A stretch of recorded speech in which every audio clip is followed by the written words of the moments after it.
tout temps tu intercèdes. En tout temps tu intercèdes pour sauver les âmes perdues. Personne ne peut te vaincre. Tu es couronné de gloire. Tu es Jésus notre seul espoir. Le seul espoir dans ce monde. Par ta grâce je vis l'esprit pour t'adorer. Alléluia, alléluia. Et le bon nom est ce soir. Oui, tu as vaincu. Oui, tu as vaincu. Oui, tu as vaincu. Alléluia.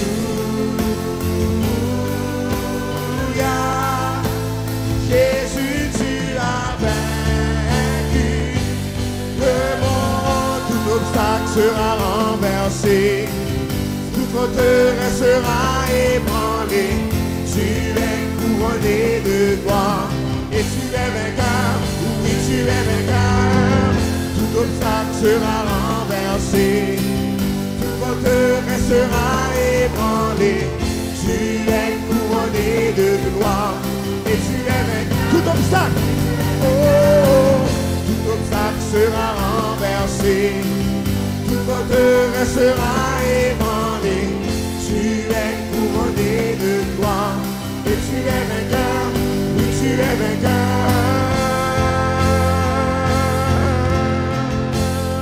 Alléluia.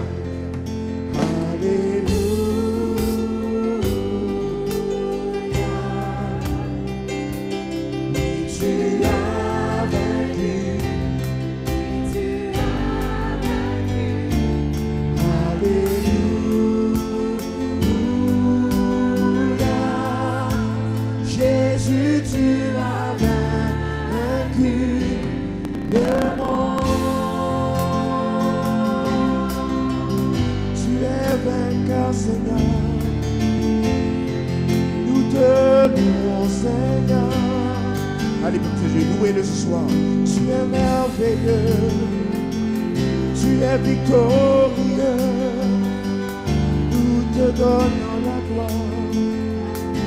À toi, Seigneur, à toi soit la gloire. Et tout honneur, j'élève la main. J'élève la main pour t'adorer, exalter ton Seigneur, à toi soit la gloire et tout honneur. J'élève les mains.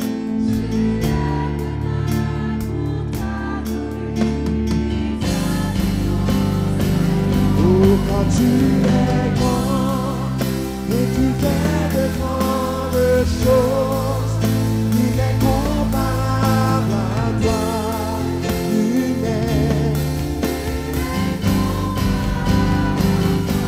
Quand tu es grand et tu fais de grandes choses, il est comparable à toi. Oui, Seigneur, il est comparable à toi. À toi. Louons-le ce soir. À toi soit la gloire. Oui, Seigneur.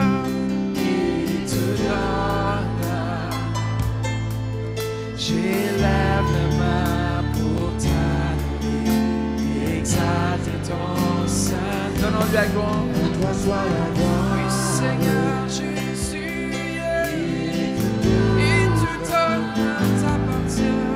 J'élève la main pour t'adorer, exalter ton sein. Quand tu es grand et tu fais de grandes choses, il est comparable à toi.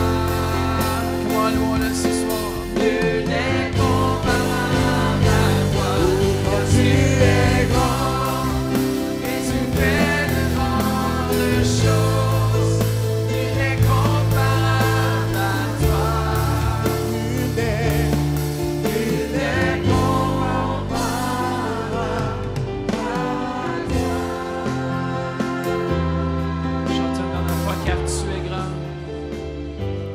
tu es grand et tu fais de grandes choses. Nul n'est comparable à toi. Nul n'est comparable à toi, car tu es grand et tu fais de grandes choses. Nul n'est comparable à toi. Nul n'est comparable à toi, Seigneur. Dites-lui, nul n'est comparable à toi. Louons-le ce soir. Dites-lui qu'il est digne de louange. Oui, Seigneur. Alléluia, Jésus. Nul n'est comparable à toi.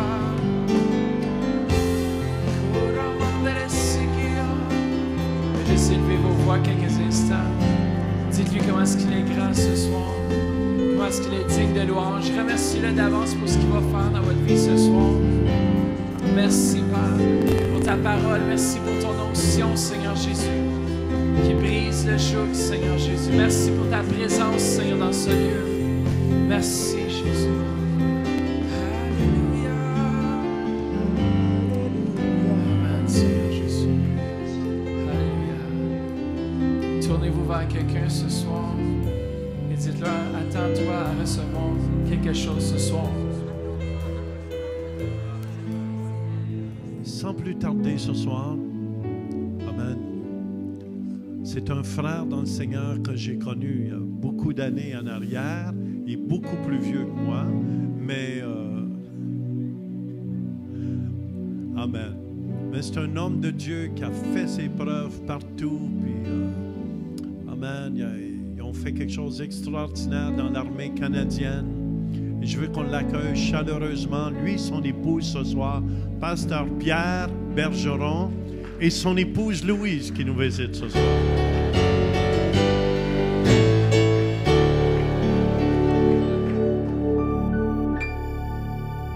Amen. Quel plaisir de retrouver Jean et Louise. J'essayais de penser, ce soir, c'est quand la première fois qu'on s'est rencontrés? Écoute, ça doit remonter à 35 ans. Oui. Il y en a parmi vous autres, vous n'étiez même pas nés là, à cette époque-là. Là. Et en fin de compte, la vie fait que on fait du ministère ici et là, on se perd de vue. Je viens de prendre ma retraite des Forces canadiennes l'année passée et pendant 18 ans, savez-vous que pendant 18 ans dans les Forces armées canadiennes, j'étais parti de la maison 6 ans et demi. Fait que ça prend toute une femme et ça prend tout un Dieu pour être encore marié. Fait que vous imaginez, si j'étais parti de chez nous pendant 6 ans et demi, il y a bien du monde que je n'ai pas vu là, durant cette période-là. Et c'est un plaisir de pouvoir renouer avec Jean et Louise et de voir de quelle façon que le Seigneur bénit le ministère qu'ils ont eu au travers de toutes ces années. En passant, vous avez un groupe extraordinaire. La louange ce soir, gloire au Seigneur. La Bible dit que le Seigneur siège au milieu de la louange de son peuple. Puis là, je me disais, Maï, ton trône doit être gros à soir. Alors, félicitations pour l'amour que vous avez pour le Seigneur, le zèle, l'enthousiasme que vous avez pour le Seigneur. Ce soir, j'aimerais prendre quelques instants pour parler avec vous. L'accueil, oui, l'accueil. Merci, frère, pour l'accueil. Il est venu nous chercher même dehors. OK? Aussi froid qu'il fait, là, il est venu nous chercher à l'extérieur. On a eu un accueil chaleureux ce soir. Alors, merci pour le ministère. J'aimerais ce soir, le titre de ce que je vais partager avec vous, c'est « À la découverte de comment Dieu utilise notre tempérament ». Vous n'êtes pas un hasard. Vous n'êtes pas une erreur. Alors, il y a des fois, les gens n'aiment pas ce qu'ils sont. Je parle avec des gens. Les gens me disent, « Ah, tu sais, ma personnalité, j'aime pas ma personnalité. » Vous n'êtes pas une erreur. Si vous n'aimez pas votre personnalité, c'est parce que vous n'avez pas compris ce que Dieu veut faire avec votre personnalité. Et ce soir, c'est de ça qu'on va parler. Le psaume 139 au verset 13 nous dit « Je te loue de ce que je suis une créature si merveilleuse. » Êtes-vous capable de dire ça? « Je te loue de ce que je suis une créature si merveilleuse. » Alors, vous ne pouvez pas vous haïr ce soir-là. S'il y en a là que vous n'êtes pas sûr si vous vous aimez, à partir de ce soir, vous pouvez vous aimer, vous êtes une créature merveilleuse. Tes œuvres sont admirables et mon âme le reconnaît bien. L'épître de Paul aux Romains, au chapitre 12, verset 1, dit « Je vous demande donc, frères, et quand il dit frères, ça veut dire frères et sœurs, là, hein? Frères et sœurs, à cause de la bonté que Dieu vous a témoigné, de lui consacrer votre être entier, que votre corps, que vos forces et que toutes vos facultés soient mises à sa disposition comme une offrande vivante, sainte et digne d'être agréée. Ainsi, toute votre vie servira Dieu. » Chers amis, je suis à la fois étonné et émerveillé de voir comment Dieu nous a créés tous des êtres uniques. Chacun d'entre nous, on est unique. Je suis fasciné de constater que chaque enfant de Dieu fait partie du plan de Dieu pour le salut de Dieu. Vous faites partie du plan de Dieu pour son œuvre. Je suis certain que plusieurs d'entre nous avons lu, et même peut-être plusieurs fois, les versets dans Éphésiens 4 qui nous donnent de précieux conseils sur comment parvenir à l'unité du corps de Christ et une réelle maturité afin que nous puissions réaliser la destinée que Dieu a préparée pour nous. Le verset 16 d'Éphésiens 4 met un emphase sur l'importance pour chacun de nous de bien comprendre notre rôle, suivant la fonction qui nous a été assignée, selon les forces et les capacités qui lui ont été données, nous dit la parole, pour suffire à ses besoins et pour édifier l'Église. Vous avez été créés avec une personnalité. Vous avez été créés avec des dons pour remplir une fonction spécifique que Dieu a pour vous à l'intérieur de son plan. Ce que j'aime de ce texte est comment Dieu nous montre que la diversité du corps du Christ est plus importante que l'uniformité. C'est merveilleux, le Seigneur ne veut pas qu'on soit tous pareils. Le Seigneur, c'est un Dieu de diversité. Hier, je regarde mon frère avec sa moustache puis sa petite barbe, là, hein? C'est la diversité, ça, là. On n'a pas toute une petite moustache comme ça, là, hein? Le Seigneur nous a donné une personnalité. Le Seigneur veut qu'on soit capable de démontrer cette personnalité-là au travers de notre vie. Il y a une diversité que Dieu bénit. Le Seigneur nous montre que nous sommes tous différents et que cela est nécessaire pour l'avancement de l'Église. Vous êtes-vous déjà demandé pourquoi il y a des gens qui sont expressifs? Pourquoi qu'il y en a quand ils louent le Seigneur, c'est comme ça? Et d'autres qui sont plus réservés quand ils louent le Seigneur, c'est comme ça? C'est pas meilleur, c'est pas pire, c'est juste différent. C'est différent. Pour certains, ils sont axés vers les tâches, tandis que d'autres sont axés vers les gens. Lorsque ma femme et moi, on est à Ottawa, on habite à Ottawa, et lorsque nous sommes à Ottawa, on assiste à une église à Gatineau, l'église Nouvelle Alliance. Et quand on va à l'église, quand on est dans la région et qu'on assiste à notre église, les gens peuvent facilement voir qu'on a des tempéraments différents. Louise, elle entre par la porte principale. Et Louise, quand elle entre, il y a une foule autour d'elle. C'est la bise à tout le monde. Elle dit bonjour à tout le monde. Le premier chant a commencé, puis Louise est encore dans l'allée en train de faire la bise à tout le monde. Et c'est important pour elle. Moi, quand je vais à l'église, j'entre par la porte du côté. Et quand j'entre par la porte du côté, je me dirige, après avoir accroché mon manteau, vers les toilettes. Peut-être à cause de mon âge, là, mais c'est important parce que je ne veux pas y aller durant la réunion. Fait que j'y vais avant la réunion. Ensuite, je me dirige vers mon banc. Je salue les gens, je suis content, je fais la bise, moi aussi, je salue les gens. Mais moi, quand la réunion commence, je suis assis parce que je suis plus conformiste que Louise. Puis c'est important d'être assis pour le début de la réunion. Louise s'en balance. Elle, c'est les gens. On est différents. Un n'est pas meilleur que l'autre. On est juste différents. Différents. De découvrir quel est notre tempérament et comment Dieu utilise celui-ci peut nous aider grandement dans notre service envers l'Église. Car Dieu nous a fait de manière unique et il nous a donné à chacun une personnalité particulière qu'il veut utiliser pour l'avancement de son royaume. Alors ce soir, en utilisant 4 personnages bibliques, je vais vous montrer comment vous pouvez être plus efficace dans votre ministère et dans vos relations interpersonnelles, simplement en comprenant la personnalité que Dieu vous a donnée. Super important. Vous allez remarquer que je vais interchanger personnalité, tempérament. Ça veut dire la même affaire, OK? Ça veut dire la même chose. Également, je vous assure que, je veux m'assurer que vous savez au tout début qu'on n'est pas juste un trait de personnalité. En fin de compte, on est un mélange des 4 traits de personnalité, sauf que la majorité d'entre nous, on a un trait qu'on appelle vraiment primaire. Et ce trait-là, c'est ce qui fait qu'on est différent de bien des gens. Alors, commençons avec le premier personnage. Je vais utiliser des lettres. Le D-I-S-C, pour expliquer les personnalités. Alors, commençons avec le premier personnage, qui est celui du tempérament D. De tous les personnages du Nouveau Testament, l'apôtre Paul est le tempérament D classique.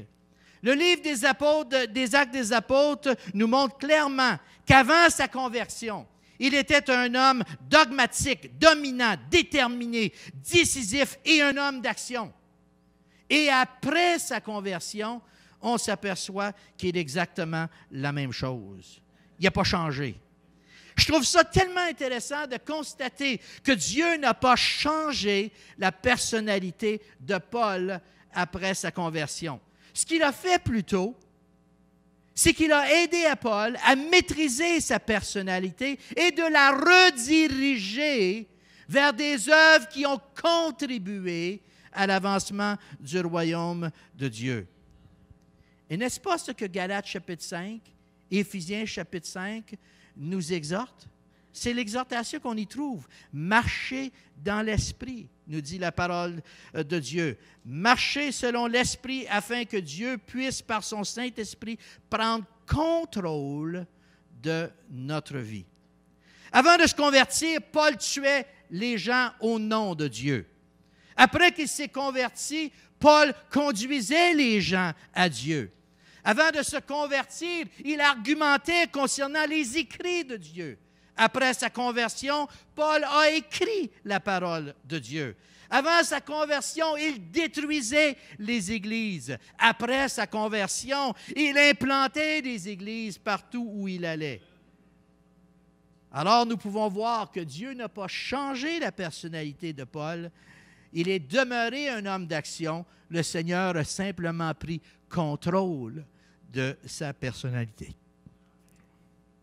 Par son Saint-Esprit, Dieu a aidé à Paul à maîtriser sa personnalité et rediriger les actions de sa vie. Et du fait même, Paul a commencé à accomplir la destinée que Dieu avait préparée pour lui, même avant sa conversion. La destinée que Dieu avait préparée pour lui, et il est devenu un précieux collaborateur pour l'avancement du royaume des cieux. En passant, est-ce que vous savez comment Dieu s'y prend pour attirer l'attention d'un dé? C'est un dominant, là. Dominant, directif, un homme d'action, une personne d'action. Savez-vous comment Dieu s'y prend? Il s'y prend par un événement choc. Vous vous souvenez dans l'histoire qu'on retrouve dans Acte 9, comment Paul était en chemin vers Damas avec l'attitude « Wow, je les ai, les lettres des autorités. Moi, j'ai la tâche d'éliminer cette nouvelle secte religieuse. Je vais les mettre en prison, ces hommes, ces femmes-là. Tu vas voir, je vais régler le compte moi, de cette nouvelle secte-là. Je vais régler ça, cette situation-là. » Il était sur une mission, lui-là. Il était parti, il était déterminé. Et tout à coup, Dieu a dû attirer son attention en faisant resplendir autour de lui une lumière venant du ciel, nous dit la Bible, et bang! Il se ramasse à terre. Il est projeté par terre et il entend une voix qui dit « Saul, Saul, pourquoi me persécutes-tu? » Wow! Ça l'éveille l'attention d'un dé. Il y a deux choses que le tempérament D doit comprendre. Il y a un Dieu et la deuxième, c'est pas vous.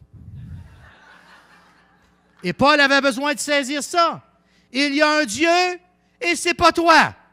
Réveille-toi.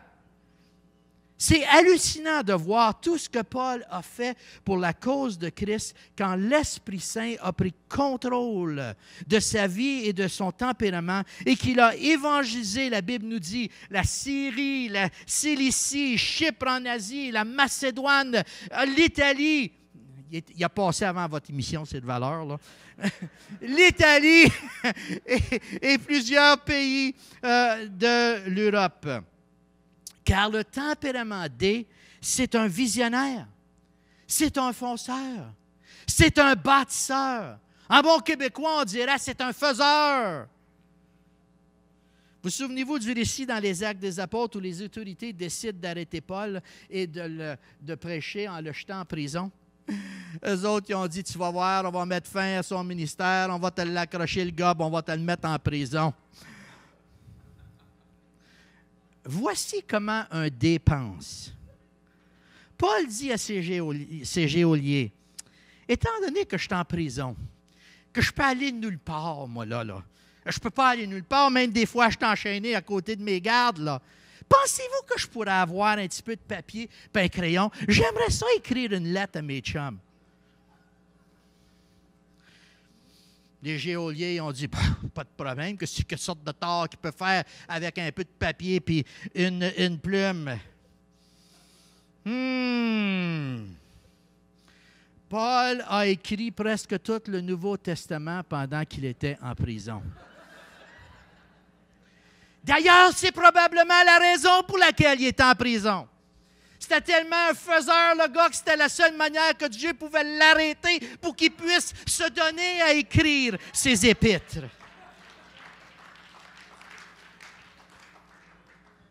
Typiquement du tempérament D, Paul était un homme d'une grande influence, un fonceur, nous démontre la parole, qui n'avait pas froid aux yeux, et les autorités religieuses avaient peur de lui, car il connaissait son passé. Ça, c'est comme le diable, il connaît votre passé. Puis ici, où est-ce que vous êtes maintenant, fait qu'il connaît votre avenir également. Eux, ils connaissaient son passé, et ils connaissaient son hardiesse pour l'Évangile. Ils le voyaient comme un personnage imprévisible. Puis je vous le dis tout de suite, des dés, c'est des personnages imprévisibles. Moi, j'en suis un dé, je comprends ça, là. Si vous ne l'avez pas remarqué, là. Partout où Paul allait, il avait une influence sur ceux qu'il rencontrait. Car peu importe avec qui il était et où il allait, les gens autour de lui entendaient parler de l'Évangile. Écoutez les paroles suivantes et dites-moi si vous voyez ou si vous entendez le tempérament du fonceur. C'est Paul qui a écrit « J'ai pas honte de l'Évangile. J'ai combattu le bon combat. J'ai achevé la course. J'ai gardé la foi. Nous sommes pressés de toute manière, mais non réduits à l'extrémité, dans la détresse, mais jamais dans le désespoir. Persécutés, mais pas abandonnés. Abattus, mais non perdus. » Ça, c'est un D qui écrit ce genre d'affaires-là. Est-ce que vous vous reconnaissez? Oh, il y en a juste 2, 3 D. Est-ce que vous reconnaissez le tempérament d'une personne déterminée, d'un homme qui n'a pas peur d'être aimé ou d'être haï, un homme qui est prêt à prendre toutes sortes de risques? Ça, c'est le D. Le D aime les défis. Il vit pour les défis. Mais comme nous le savons tous, en dépit d'une personnalité et d'un tempérament, d'une grande capacité extraordinaire, on n'est pas parfait. Paul n'était pas parfait. Sachez que sa personnalité a toujours été un défi pour lui. Et vous pouvez imaginer, si c'était un défi pour lui, ça a souvent été un défi pour le monde qui était avec lui. Et c'est la même chose pour nous. Notre personnalité peut être un défi pour nous et pour les gens qui sont autour de nous. D'ailleurs, l'un des plus grands défis du D est de réaliser qu'il n'a pas toujours raison. Parce qu'un D, là, c'est un accomplisseur, un faiseur. Quand il se décide qu'il fait quelque chose, c'est là. Quand il dit c'est là qu'on s'en va, là, watch out les boys, c'est là qu'on s'en va. Il est bien dur à changer d'idée. Mais il n'a pas toujours raison. Prenez le récit dans les Actes des Apôtres, par exemple, au chapitre 15. Ça, c'est un fichu de bel exemple. Paul et Barnabas en sont à leur 2e voyage missionnaire et Dieu les bénit abondamment avec toutes sortes de signes et ils forment à l'époque l'équipe du tonnerre missionnaire. C'était l'équipe missionnaire du tonnerre. C'était le Dream Team là, des missions à l'époque. Jusqu'au moment où ils se retrouvent avec un différend irréconciliable. J'aime particulièrement cette histoire qui démontre comment une différence de tempérament peut parfois mettre fin à une association à succès. Bien souvent, les malentendus et les divisions dans nos assemblées ne sont pas le résultat de divergences doctrinales, mais plutôt d'un conflit de personnalité. On a de la misère à se comprendre. Et quand on a de la misère à comprendre la personnalité des autres, on peut attribuer toutes sortes d'intentions que les gens n'ont pas vraiment, qui nous amènent parfois à nous séparer. Alors, à date, vous avez saisi que l'apôtre Paul, c'est un D dominant. Mais Barnabas, c'est un gros S. Et le S, c'est un pacificateur. C'est une personne qui n'aime pas le conflit. C'est un individu qui est serviable, sympathique, aimable, diplomate. C'est un individu qui est extrêmement fidèle dans ses amitiés. Moi, je veux des S comme amis parce qu'ils sont très fidèles dans leurs amitiés. Alors, Barnabas, nous dit l'histoire dans Acte 15, veut amener avec eux Jean surnommé Marc et lui donner une deuxième opportunité parce que Marc les avait abandonnés dans le premier voyage missionnaire. Alors, il veut emmener Marc avec eux. Mais Paul refuse catégoriquement parce qu'il voit Jean-Marc comme étant un lâcheux. Il nous a lâchés, fini, il a eu sa chance, too bad, so sad. Mais Barnabas insiste. Et Paul finit par dire à Barnabas, « Regarde mes lèvres, qu'est-ce que tu ne comprends pas de N-O-N? Non. »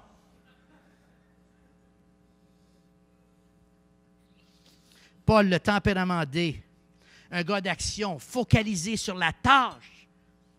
Tandis que Barnabas, le S, le pacificateur, le réconciliateur, lui, il est focusé sur la personne. Alors Barnabas décide qu'il va prendre le risque de se séparer de Paul. Il va mettre fin à son association afin d'entreprendre un voyage missionnaire avec Jean-Marc. Paul voulait une équipe gagnante pour réussir son voyage missionnaire. Sa tâche était importante. Lui, il était focusé sur la tâche. Tandis que Barnabas refuse d'écraser le potentiel de leur protégé Jean-Marc.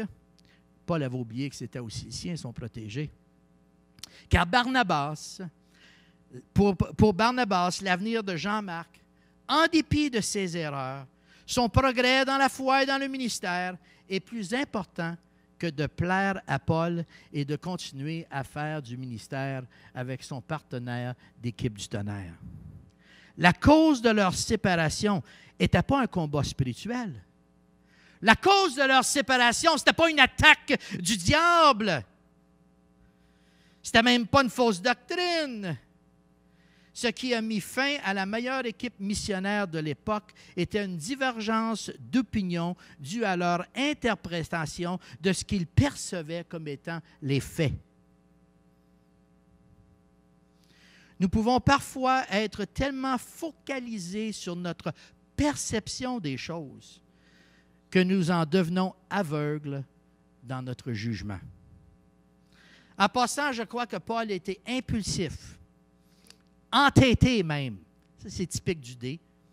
C'est ce que vous dirait ma femme. Entêté même. Et en fin de compte, Paul a fait une erreur. Et pourquoi que je sais que Paul a fait une erreur? Si vous lisez dans 2 Timothée au chapitre 4, verset 11, Paul dit à Timothée, « Luc seul est avec moi, prends Marc et emmène-le avec toi, car il m'est utile pour le ministère. » Et ça, mes amis, c'est la façon pour un tempérament D de dire « Je m'excuse, j'ai fait une erreur. »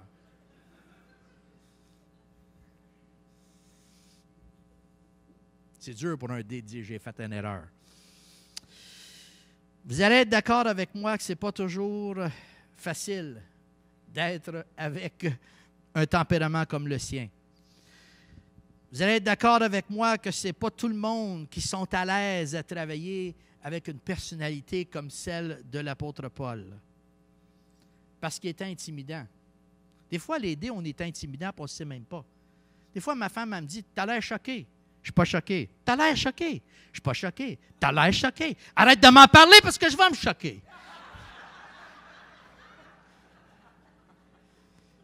Et des fois, Louise, elle me dit, surveille ton ton. Tu es intimidant.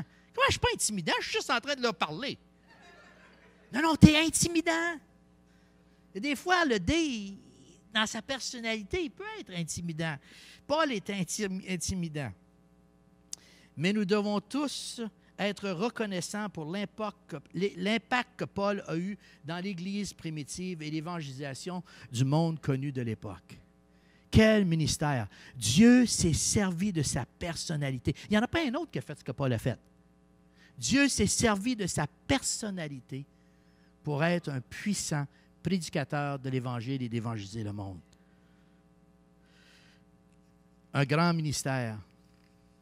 Grand ministère. Parlons du tempérament I. Qui est le I? Le I, c'est l'apôtre Pierre. Son attitude à Pierre était « Ouvre ta bouche et quelque chose va sortir ». Pierre semblait avoir la capacité de dire les choses les plus inappropriées, au moment les plus inappropriés. Un jour, Jésus est avec ses disciples et il demande « Qui dit-on que je suis? » Qui répond? Pierre s'empresse de répondre, « Mais tu es le Messie, le Fils du Dieu vivant. » Et Jésus reprend la parole et lui dit, « Tu es heureux, Simon, fils de Jonas, car ce n'est pas une pensée humaine qui t'a révélé ça, mais c'est mon Père céleste. » Arrêtez-vous un instant et pensez à ça. Êtes-vous capable? Êtes-vous visuel? Moi, je suis visuel. Il me semble que je vois le scénario. Pierre est à côté du Seigneur, puis le Seigneur dit, « Regarde, c'est par inspiration divine que tu as eu ça. » Oh. Woo! That feels good. Wow! Tu es vraiment béni.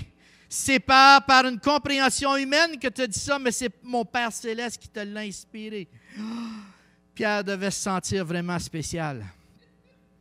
Continuez à lire. La prochaine histoire, juste quelques versets plus loin, Jésus dit à ses disciples, « Venez avec moi à Jérusalem, car je dois souffrir et je vais être mis à mort. » Et au verset 2, la Bible nous dit que Pierre prend Jésus à part et se met à lui faire des reproches. Que Dieu t'en préserve! Il dit, « Seigneur, qu'est-ce que tu es en train de dire? Tu es notre libérateur, tu ne peux pas mourir! » Et immédiatement, Jésus se retourna et dit à Pierre, « Arrière de moi, Satan, tu m'en es en scandale, car tes pensées ne sont pas les pensées de Dieu, mais celles des hommes. » Wow, quel contraste! Verset 17, Jésus lui dit, « T'es inspiré de Dieu. » Et au verset 22, 5 versets plus loin, Jésus le traite de porte-parole de Satan et lui dit que ses pensées ne sont pas les pensées de Dieu, mais celles d'un homme. Comment vous sentiriez-vous si le Seigneur vous appelait, vous, un porte-parole de Satan? C'est assez pour ruiner votre journée, peut-être même ruiner votre année, c'est même peut-être assez pour ruiner votre ministère. Mais voilà ce qui arrive quand nous sommes un tempérament I et que notre bouche n'est pas sous le contrôle du Saint-Esprit. Car quand Pierre disait des choses qui étaient édifiantes, il bénissait. Mais quand Pierre disait des choses irréfléchies, c'était toujours mauvais. Et Jésus a dû attirer l'attention de Pierre sur une faiblesse dans sa personnalité. Pierre était celui qui parlait en premier et qui pensait après. Prenez l'histoire du monde de la transfiguration, où Jésus amène Pierre, Jacques et Jean avec lui. En passant, vous remarquerez que les trois amigos, là, Pierre, Jacques et Jean, le Seigneur, quand il parle de Pierre, Jacques et Jean, il nomme toujours Pierre en premier. Quand vous lisez les évangiles, c'est Pierre, Jacques et Jean, ou c'est Pierre, Jean et Jacques, mais Pierre est toujours nommé en premier. Car le tempérament I a besoin de reconnaissance. Alors Jésus le motivait en lui donnant de la reconnaissance. Il faisait partie du groupe des trois, Pierre, Jacques et Jean. Alors dans Matthieu 17, nous lisons qu'un jour, Jésus est sur le mont des Transfigurations avec Pierre, Jacques et Jean, et soudainement, Moïse et Élie leur apparaissent. Et dans l'euphorie du moment, il y a un des disciples qui parle. Qui est-ce qui parle? Nul autre que Pierre. Pierre dit, « Wow! Hey, une chance qu'on est ici, nous autres, Seigneur! » Est-ce que vous vous êtes déjà demandé pourquoi Pierre dit ça? C'est une bonne chose qu'on soit ici. S'il n'aurait pas été là, ça n'aurait pas fait de différence, hein? Mais Pierre, fallait qu'il dise quelque chose. Fait qu'il dit, je vais dire quelque chose. Tu sais, c'est une bonne affaire, Seigneur, qu'on soit ici. Et ensuite, il dit à Jésus, si tu es d'accord, je vais dresser. Et la première chose, il dit, c'est une bonne chose que nous sommes ici. Puis après ça, il dit, si tu veux, je vais dresser une tente pour toi, une pour Moïse et une pour Élie. Et la Bible nous dit que comme il parlait encore, OK? Remarquez bien, là. Comme il parlait encore, une nuée lumineuse les couvrit, et voici une voix fit entendre de la nuée ces paroles. Celui-ci est mon fils bien-aimé, en qui j'ai mis toute mon affection. Écoutez-le. C'est pareil comme si Dieu est en train de dire à Pierre, Pierre, chut, tais-toi. Écoute Jésus. Écoute Jésus. Pierre était tellement pressé à parler qu'il se mettait toujours les pieds dans les plats. Il avait une opinion sur tout. C'est typique chez les I. Ils ont une opinion sur tout. Connaissez-vous des gens qui ont une opinion sur tout? Ils sont assis à côté de vous, regardez-les pas, là. Peu importe, ils ont toujours quelque chose à dire.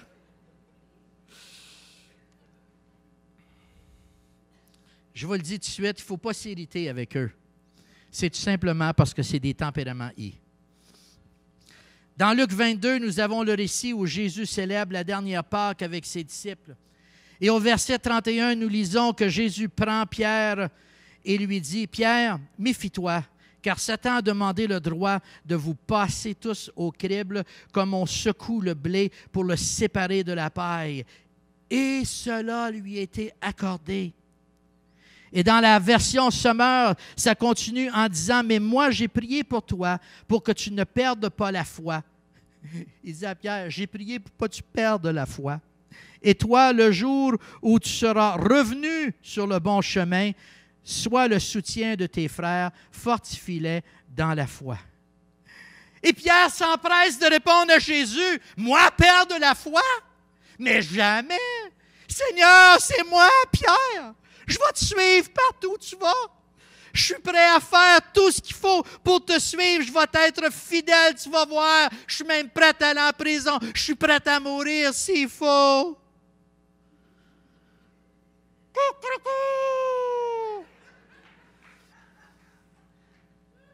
Entendez-vous le chant du coq?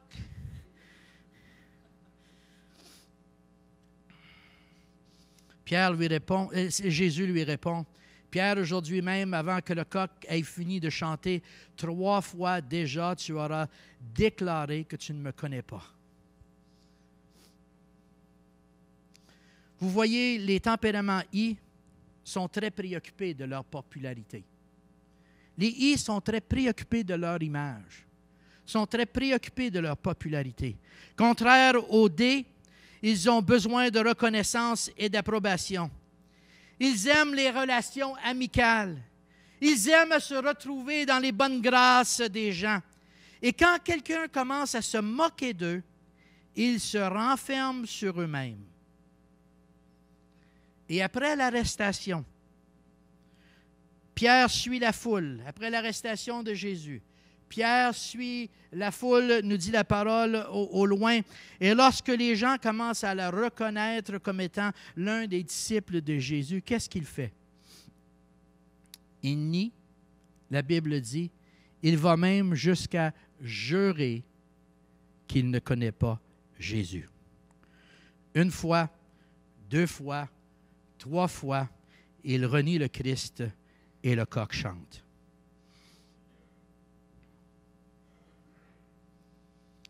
Dans Jean 21, quelques jours après sa résurrection, Jésus est au bord de la mer de Galilée, nous dit la parole, puis il est en train de préparer le déjeuner pour les disciples. Il prend Pierre à l'écart et lui pose une question. Il lui dit, « Pierre, m'aimes-tu? » Et Pierre répond immédiatement, « Ben oui, Seigneur, tu sais que je t'aime. » Jésus le regarde et lui dit, « Pierre, m'aimes-tu? » Avec une petite hésitation dans sa voix, Pierre dit, « Seigneur, tu sais toutes choses.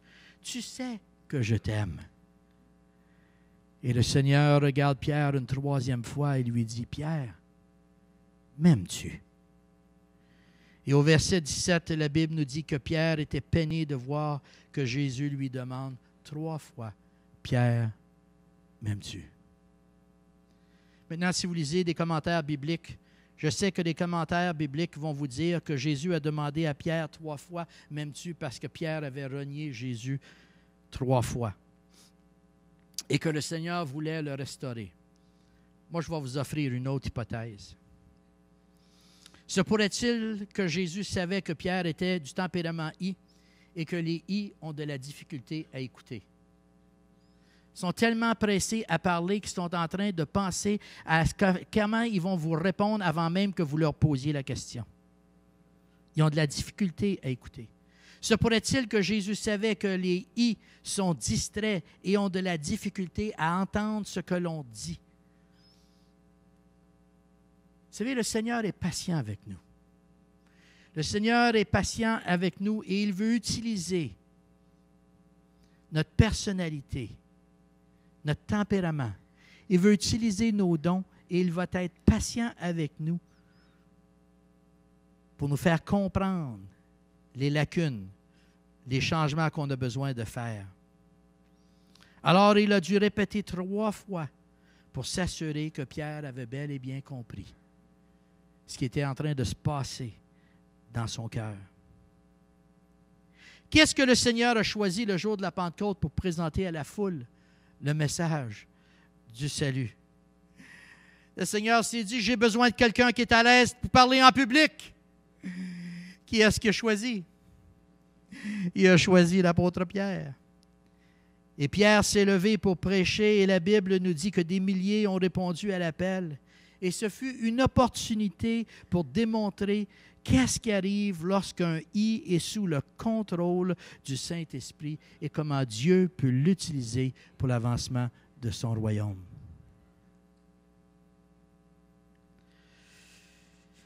Est-ce qu'il y en a parmi vous, là, vous commencez à vous reconnaître? OK, on a juste 2 de fait. On arrive au 3e. S. Que dire du S? L'apôtre Jean fait partie du tempérament des S. Avez-vous déjà remarqué que lorsque le nom de Jean est mentionné dans l'Évangile de Jean, ce n'est pas de l'apôtre Jean auquel on fait référence, mais Jean-Baptiste? Si vous regardez bien dans l'Évangile de Jean, Jean qui en est l'auteur, l'apôtre Jean qui en est l'auteur, ne mentionne jamais son nom. Il s'identifie tout le temps comme étant l'autre disciple. Jamais que Jean parle de lui-même comme Jean. Il fait toujours référence à lui-même comme étant l'autre disciple. C'est donc l'autre disciple. Le bien-aimé, c'est un autre terme qu'il utilise, qui a écrit 5 livres du Nouveau Testament. L'Évangile, les 3 épîtres et l'Apocalypse. Jean ne voulait pas attirer l'attention sur lui-même, car le tempérament S n'aime pas attirer l'attention sur eux-mêmes. Ils préfèrent se retirer. Ils sont habituellement plus timides et ils sont plus réservés que le D et le I. C'est le tempérament qui possède un grand cœur pour aider. C'est des gens qui ont le cœur sur la main. C'est des gens qui sont toujours en train de vous demander à l'Église, « Qu'est-ce que je peux faire pour toi? Est-ce que je peux faire quelque chose pour toi? » Ça, c'est un S. Ils ont un grand cœur. Ils veulent aider.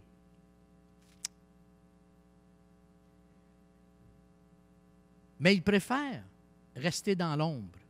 Le D et le I, eux autres, they're right in your face, comme on dit.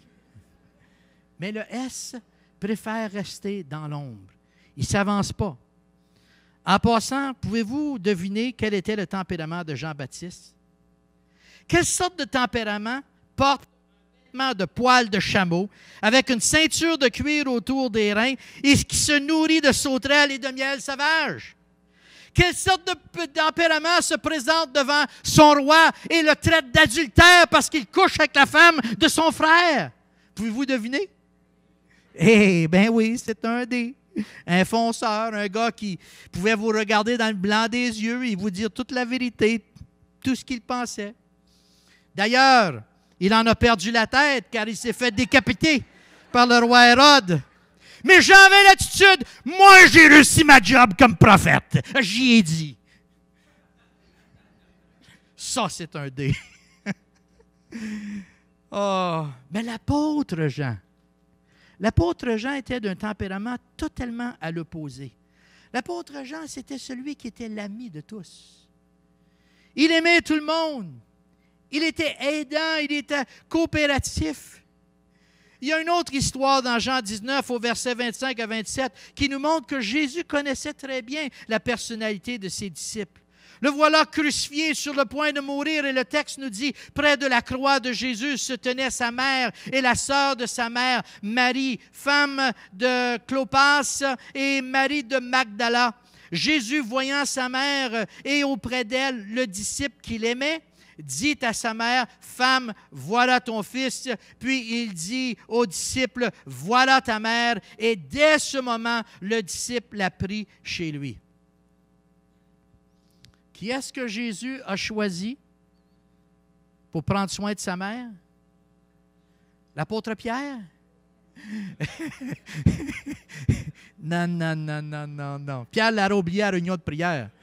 Il aurait été tellement préoccupé en train de parler avec tout le monde qu'il aurait oublié la mère de Jésus à la réunion de prière. Mais non, le Seigneur a choisi Jean. Jésus était sage.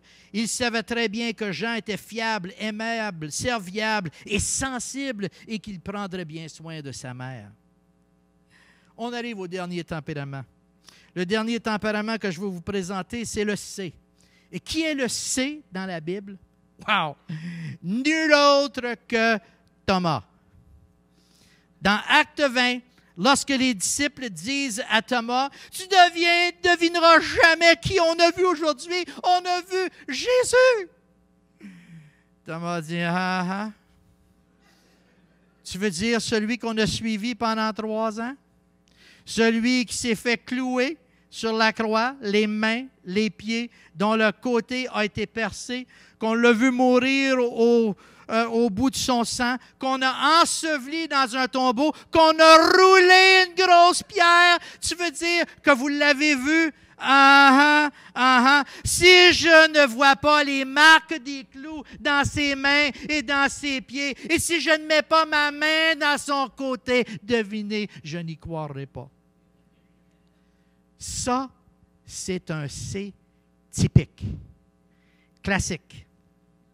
Consciencieux, calculateur, circonspect, prudent, précis. Lui, il doit voir puis il doit toucher pour croire. C'est impossible d'y passer un sapin, lui. Une des raisons pour lesquelles j'aime étudier la Bible avec une perspective des personnalités, c'est que je réalise qu'on n'est pas différent des personnages bibliques. Il y a des fois, il y a des gens qui lisent la Bible et ont l'impression que les personnages bibliques, c'est des saints avec des auréoles, et puis il y avait toutes sortes de révélations et d'illuminations que nous autres, on n'a pas. À partir de ce soir, vous allez voir les disciples différemment. À partir de ce soir, vous êtes en train de voir que les disciples de Jésus étaient des hommes et des femmes de la même nature que nous. Ils étaient comme vous et moi. Ils étaient parfois convaincus et il y a d'autres fois qu'ils étaient confus. Exactement comme nous, on peut l'être. Et c'est pour cela que Thomas dit, si vous pensez que je vais croire qu'un mort se promène dans les rues de la ville de Jérusalem, je vais devoir le voir pour le croire. Réaction typique d'un C. 8 jours plus tard, nous dit la Bible, les disciples sont dans une maison et cette fois-ci, Thomas est là. Il n'était pas la première fois, mais il est là la deuxième fois. Et voilà que Jésus se présente au milieu d'eux. J'aime tellement la réaction de Jésus. J'aime la réaction de Jésus parce que la réaction de Jésus est différente de bien des gens qui nous entourent.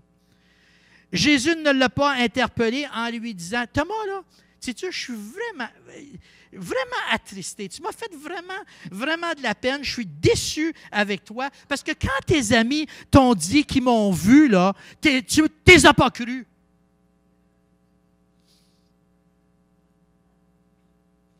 Au contraire, le Seigneur ne lui fait aucun reproche.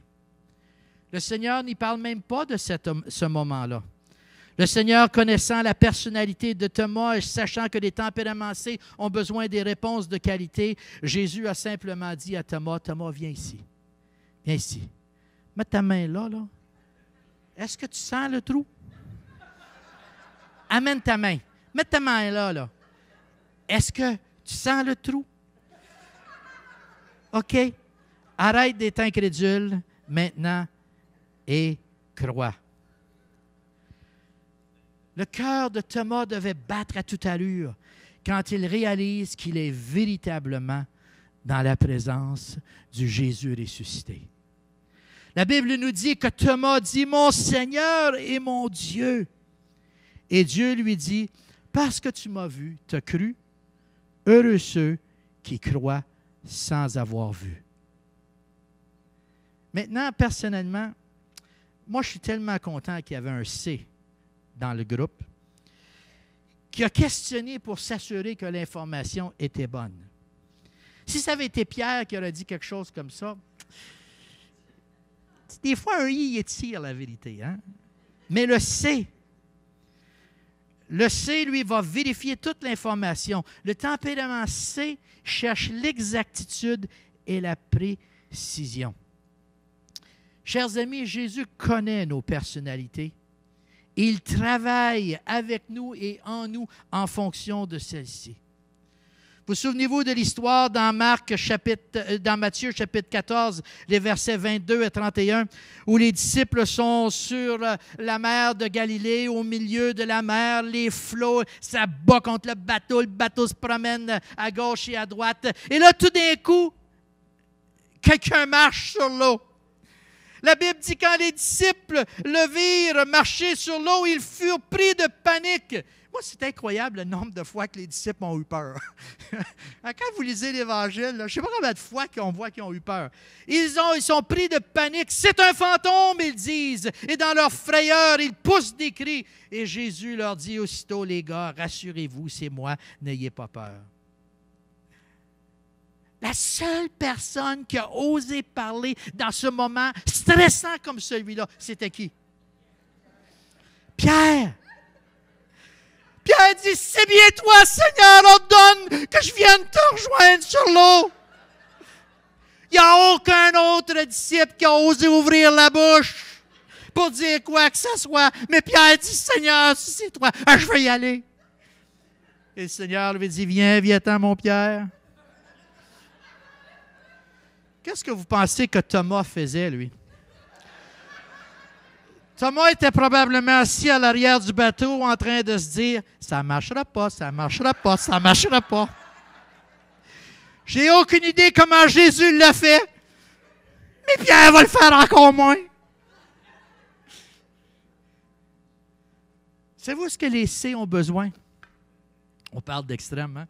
Savez-vous ce que les C ont besoin? Les C ont besoin de comprendre que leur plus grand défi, c'est d'exercer la foi dans ce qu'ils ne peuvent pas expliquer et comprendre.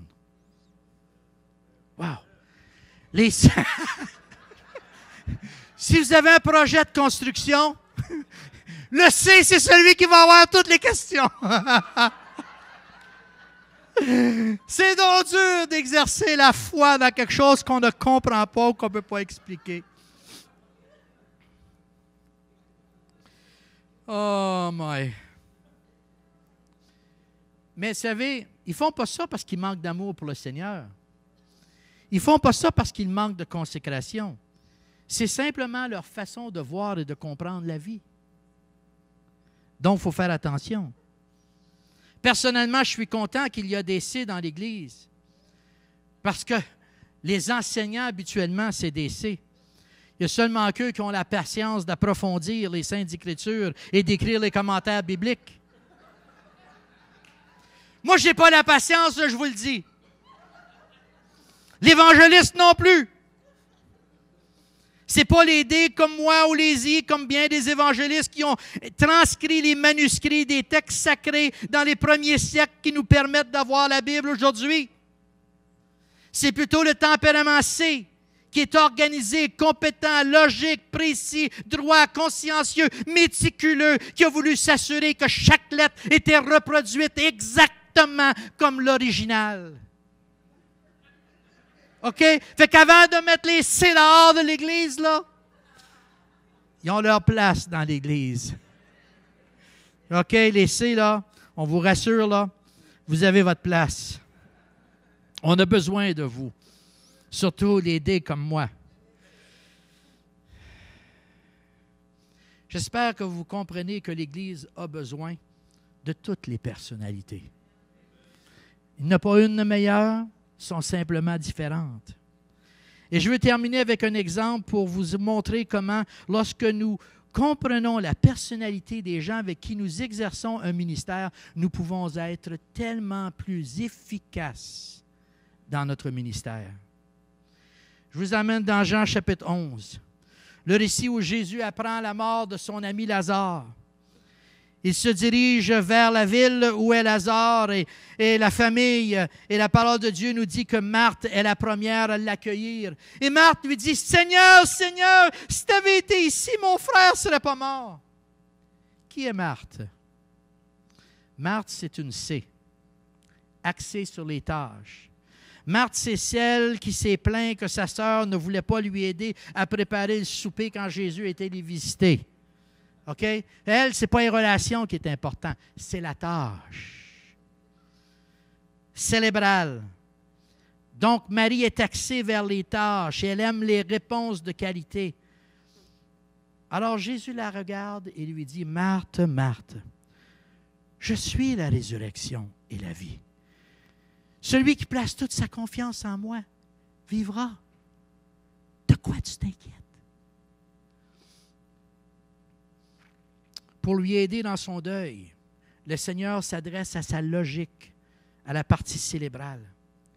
Quelques minutes plus tard, Marie appelle sa sœur et la Bible dit que Marie court vers le Seigneur et lui dit exactement la même chose. « Seigneur, Seigneur, si tu avais été ici, mon frère ne serait pas mort. » Est-ce que Jésus a répondu à Marie de la même manière qu'il avait répondu à Marthe? Regardez bien la différence. Pas du tout. La Bible dit qu'en la voyant pleurer, elle et ceux qui l'accompagnaient, Jésus fut profondément ému. Il demande à Marie, « Où l'avez-vous enterré? » Et Marie lui dit, « Viens voir, Seigneur. » Et la Bible nous dit ensuite que Jésus pleura. Voyez, Marthe, c'est une S. Marthe est préoccupée par les gens. Les relations, c'est extrêmement important pour elle. C'est une femme de cœur, une femme de compassion. C'est Marie, c'est-à-dire. Alors, comment est-ce que le Seigneur a répondu aux besoins de Marie? Il a pleuré avec elle. Deux sœurs, le même événement, mais Jésus intervient de façon différente pour répondre aux besoins de chacune en fonction de leur tempérament. Quel ministère efficace! Connaissez-vous votre tempérament? Depuis que j'aide aux gens à comprendre leur tempérament en donnant des formations, je comprends encore mieux ce que David voulait dire dans le psaume 139 lorsqu'il dit « Je te loue de ce que je suis une créature si merveilleuse. Tes œuvres sont admirables et mon âme le reconnaît bien. Car je suis maintenant en mesure de reconnaître cet aspect extraordinaire de la création et de remercier Dieu pour mon tempérament. » Également, je suis capable de mieux comprendre mon rôle dans la mission de l'Église et offrir non seulement mon corps, mais aussi les dons, les forces, les facultés que Dieu m'a données pour réaliser la destinée que Dieu avait préparée pour moi.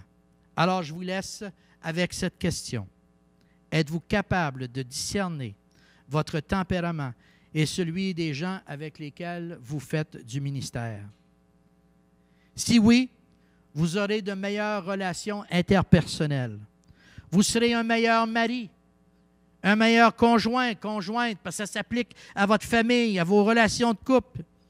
Vous allez être plus compréhensif des différences des autres et plus efficace pour réaliser la destinée que Dieu a préparée pour vous.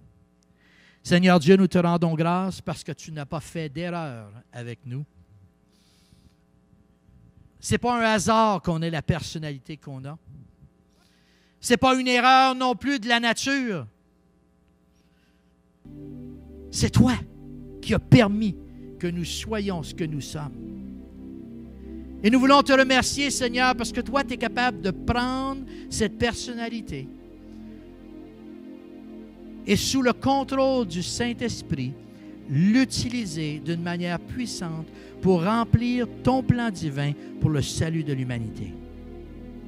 Chacun de nous, Seigneur, on a un rôle particulier à remplir. Aide-nous à comprendre, Seigneur, que tu as un rôle pour nous avec la personnalité que nous avons. On n'a pas besoin de changer notre personnalité pour faire du ministère. Tu veux utiliser notre personnalité pour faire du ministère. Aide-nous simplement à comprendre et à te laisser prendre le contrôle de cette personnalité, rediriger notre personnalité, nos gestes, nos actions vers des gestes et des actions qui vont contribuer à l'avancement de ton royaume et réaliser la destinée que tu as préparée pour nous, que tu as préparée pour cette assemblée, que tu as préparée pour ton Église. Dans le nom précieux de Jésus. Amen.